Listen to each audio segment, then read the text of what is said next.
በስመ አብ ወወልድ ወመንፈስ ቅዱስ አሐዱ አምላክ አሜን። እስመ አልቦ በውስተ ሲኦል ታምኖ ኃጣው ወአልቦ እምድኅረ ሞት ንስሐ ለሰብ። በሲኦል ውስጥ ኃጢአትን መናዘዝ የለምና ከሞት በኋላም ለሰው ንስሐ የለምና። እግዚአብሔር የሚወዳችሁ እግዚአብሔርን የምትወዱ አይንተ እግዚአብሔር አባቶች ካህናት፣ ወንድሞች ዲያቆናት፣ በደመ ክርስቶስ የተዋጃችሁ አባቶች፣ እናቶች፣ ወንድሞች፣ እህቶች እንደምን ሰነበታችሁ? ልዑል እግዚአብሔር አምላካችን እንደገና በቃሉ ዙሪያ ዛሬም ስለሰበሰበን ስሙ ከዘላለም እስከ ዘላለም ይክበር ይመስገን። ዛሬ መነሻ ያደረግነው እንደተለመደው የቅዱስ ያሬድን የጾመ ድጓ ዜማ ነው። ብዙዎች ዜማውን ነው የሚያውቁት፣ ግን በውስጡ እጅግ ታላቅ የሆነ ድንቅ የሆነ መልእክት አለው። በዚህ በምኩራብ ሳምንት በሶስተኛው የአብይ ጾም ሳምንት በረቡዕ ዕለት ከሚዜመው ዜማ ላይ ነው። ይህንን የቅዱስ ያሬድን ሐሳብ በጥልቀት እናየዋለን፣ እንመለከተዋለን። ስናይ በጣም በሚገርም ሁኔታ ኢሳይያስ በትንቢቱ ላይ የተናገረውን ቃል ያሳስበናል። ትንቢተ ኢሳይያስ ምዕራፍ 55 ቁጥር 6 ላይ ምን ይላል? እግዚአብሔር በሚገኝበት ጊዜ ፈልጉት፣ ቀርቦም ሳለ ጥሩት። ክፉ ሰው መንገዱን በደለኛም ሐሳቡን ይተው፣ ወደ እግዚአብሔርም ይመለስ፣ እርሱም ይምረዋል፣ ይቅርታውም ብዙ ነውና። ወደ አምላካችን ይመለስ፣ ሐሳቤ እንደ ሐሳባችሁ መንገዳችሁም እንደ መንገዴ አይደለምና ይላል እግዚአብሔር። ሰማይ ከምድር ከፍ እንደሚል እንዲሁ መንገዴ ከመንገዳችሁ ሐሳቤም ከሐሳባችሁ ከፍ ያለ ነው።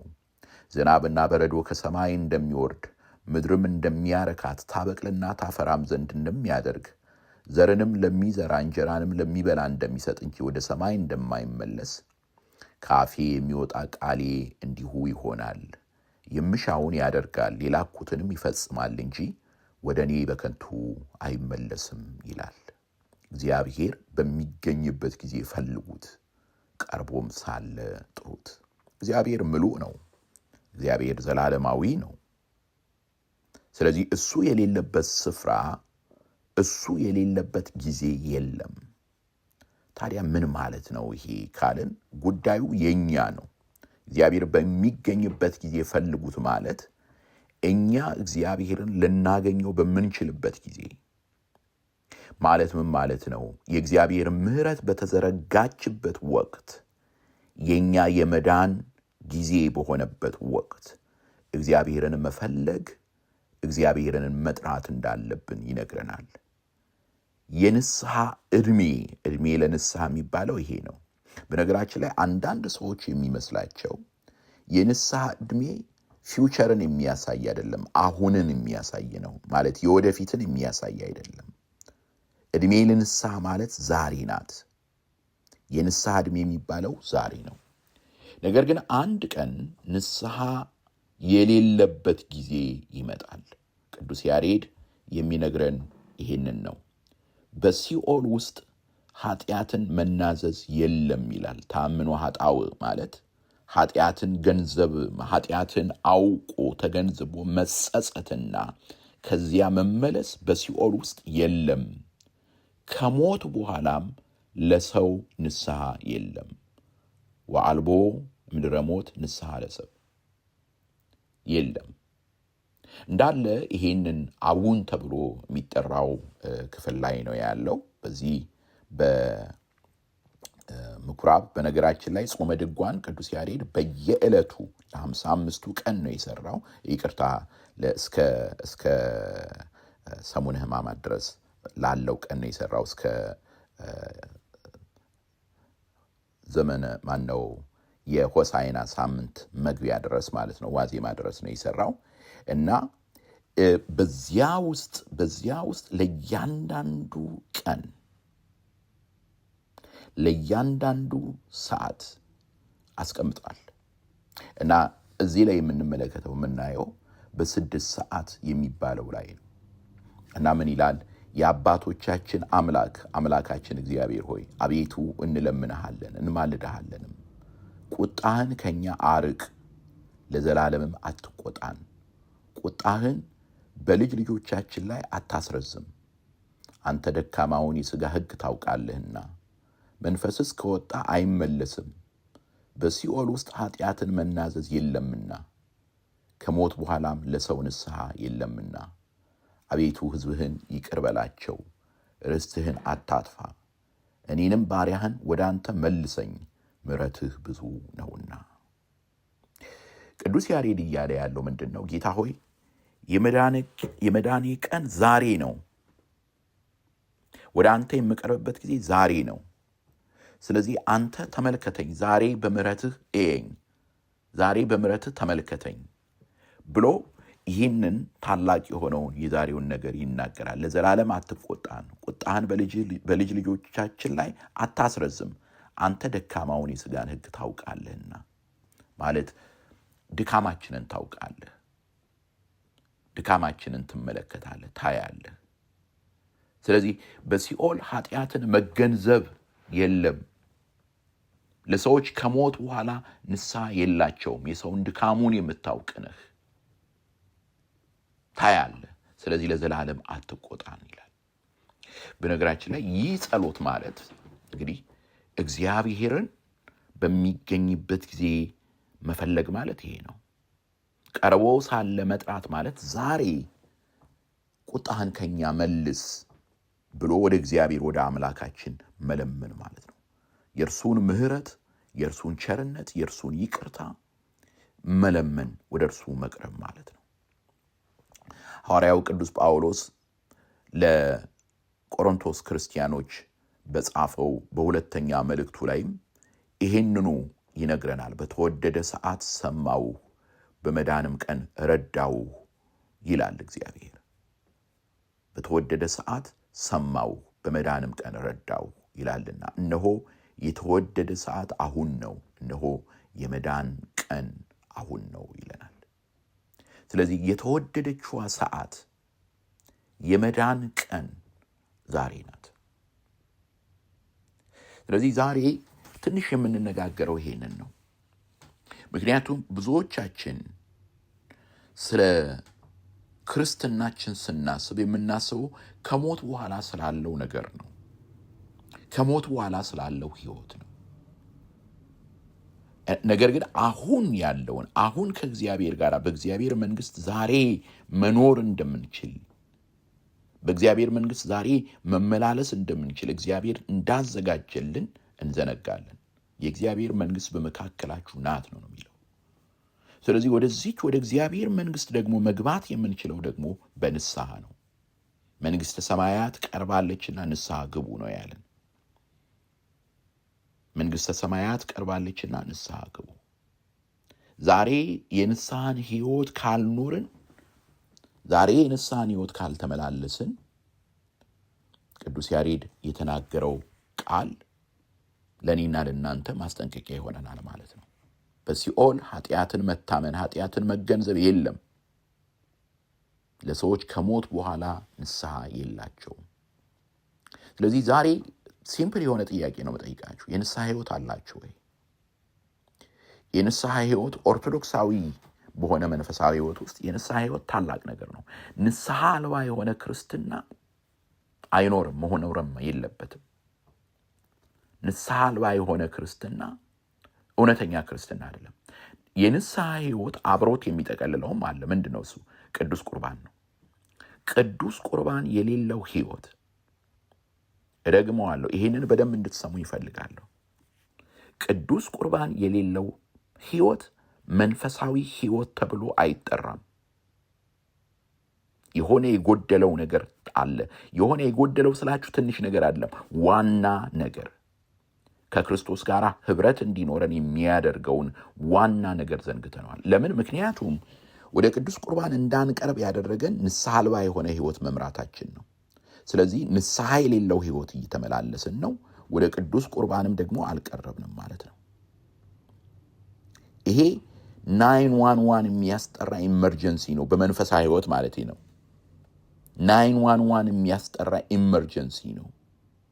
ስጋዬን የበላ ደሜን የጠጣ የዘላለም ህይወት አለው፣ እኔ በእርሱ እኖራለሁ፣ እርሱም በእኔ ይኖራል ይላል። በነገራችን ላይ ይሄንን አርጀንት የሆነውን እጅግ አጣዳፊ የሆነውን ነገር በነገራችን ላይ ምዕመናን ብቻ አይደሉም ያልተገነዘቡት፣ እኛም ካህናቱ የተገነዘብን አይመስልንም። ለምንድን ነው ይሄን የምለው?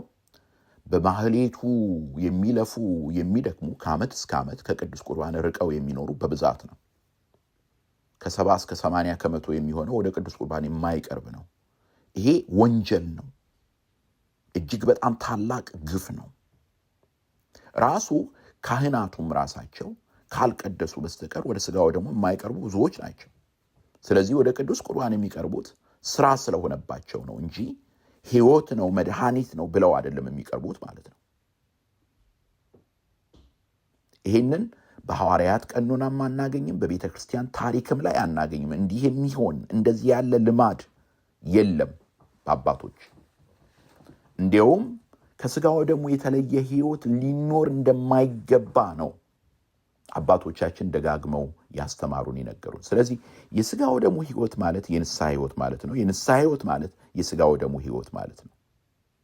በሲኦል ተአምኖ ኃጢአት የለም። በሲኦል ኃጢአትን መገንዘብ የለም። ለሰዎች ከሞት በኋላ ንስሐ የላቸውም። ቅዱስ ያሬድ የሚነግረን ይሄ ነው። አልቦም ድኅረ ሞት ንስሐ ለሰብ፣ ከሞት በኋላ ንስሐ የለም። ስለዚህ ዛሬ ነው አምላካችን ለእኔና ለእናንተ ያዘጋጀልን ማለት ነው። ኑ እንዋቀስ ነው የሚለን ጌታ። እንዲሁም በኢሳይያስ በመጀመሪያው ምዕራፉ ላይ ኑ እንዋቀስ፣ ኑ እንነጋገር፣ የተቸገራችሁበት ነገር ካለ፣ እኔን ያላመናችሁበትም ነገር ካለ ኑና ንገሩኝ። እግዚአብሔር የሚለው ይሄንን ነው። ስለዚህ በዚህ በአብይ ጾም ምናልባት ይሄ ጠንካራ ሊሆን ይችላል፣ ግን አዎ ሆን ብዬ ነው ይሄን የተናገርኩት። የምናገረውም ደግሞ አጋንኛ አይደለም። ለማጋነን ብሞክር አይጋነንም። እያለቀስኩ እየጮኩ ይሄንን ቃል ብነግራችሁ ምንኛ ደስ ባለኝ ነበር። እየየ እያልኩኝ ብነግራችሁ ምንኛ ደስ ባለኝ ነበር። ከሥጋ ወደሙና ከንስሐ የተለየ ክርስትና አይደለም። አንድ ክርስቲያን በዓመት በትንሹ 3 ጊዜ፣ በትንሹ ነው ለዛውም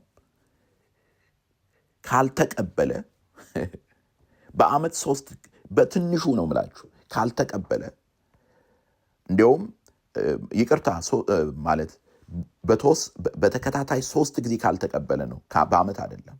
ካልተቀበለ ክርስትናው ላይ ጥያቄ አድርገህ ጥራው ነው የሚለው። 3 ጊዜ በተከታታይ ካልተቀበለ ማለት ለ3 ጊዜ ወደ ቅዳሴ መጥቶ በቅዳሴ ላይ ቆሙ። ራሱ ቀድሞ ነገር ቅዳሴ ላይ መቆም አይቻልም። የቀደመው ጊዜ የነበረው ምንድን ነበረ? ልክ ቅዳሴ ሲቀደስ ቅዱስ ቁርባን መቀበል የማይችሉ ጻውኑ ሰክርስቲያን ሲባል ይወጡ ነበር። ስለዚህ አሁን ሄዶ አለመቀበል እንደ ጽድቅ፣ መቀበል ደግሞ እንደ ድፍረት እስኪቆጠር ድረስ ነገሮችን በሙሉ ገለባብጠናቸዋል።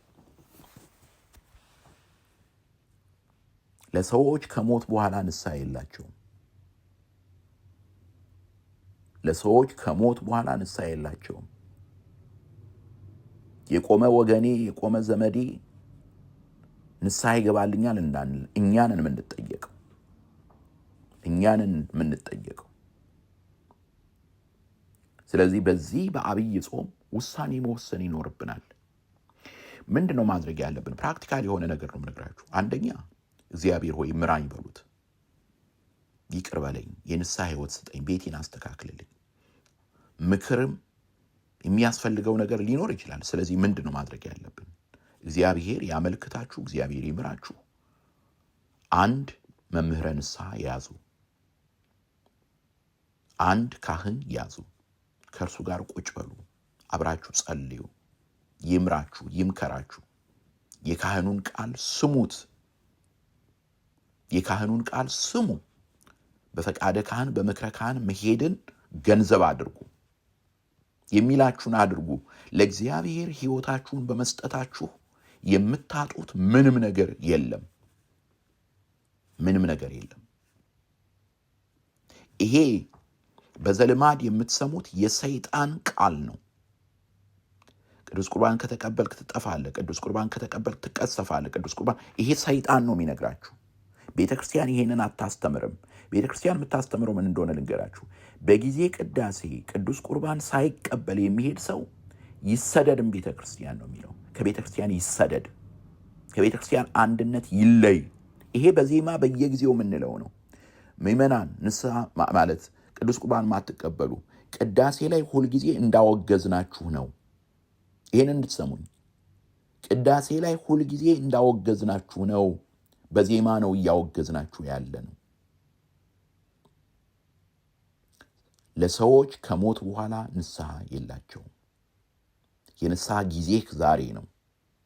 ስሸመግል ቅዱስ ቁርባን እቀበላለሁ፣ የሞት አልጋ ላይ ስቀመጥ ቅዱስ ቁርባን እቀበላለሁ አትበሉ፣ አትበሉ። ይሄ ከቤተ ክርስቲያን ስርዓት ውጪ የሆነ ነው።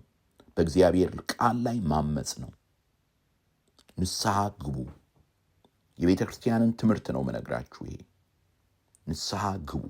ንስሐ ከገባችሁ ደግሞ ወደ ክርስቶስ ሥጋና ደም እንዳትቀርቡ የሚያደርግ ነገር የለም። ስለዚህ ከቅዱስ ያሬድ ጋር ይሄንን ጸሎት እንጸልይ። እንለምንሃለን፣ አቤቱ አምላካችን እንለምንሃለን። የአባቶቻችን አምላክ እግዚአብሔር ቁጣህን ከኛ መልስ። ለዘላለም አትቆጣን። ቁጣህን ለልጅ ልጅ አታስረዝም። አንተ የሰውን ድካሙን ታውቃለህና ወጥቶ እንደማይመለስ መንፈስ እንደሆነ በሲኦል ኃጢአትን መታመን ኃጢአትን መገንዘብ የለም።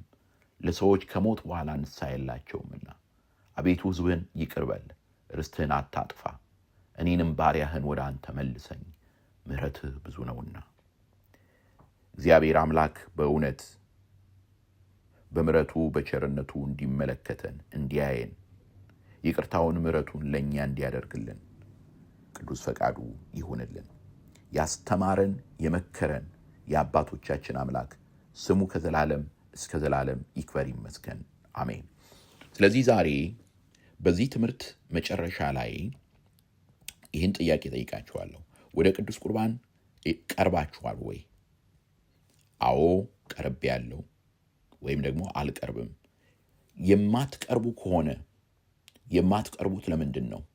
የቀረባችሁስ ለሌሎች ትምህርት እንዲሆናቸው ባካችሁ እንድትቀርቡ ያደረጋችሁ ምንድን ነው?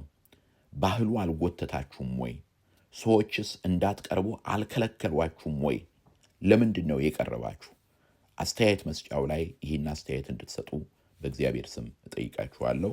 ሰላም እግዚአብሔር ከእናንተ ጋር ይሁን፣ አሜን።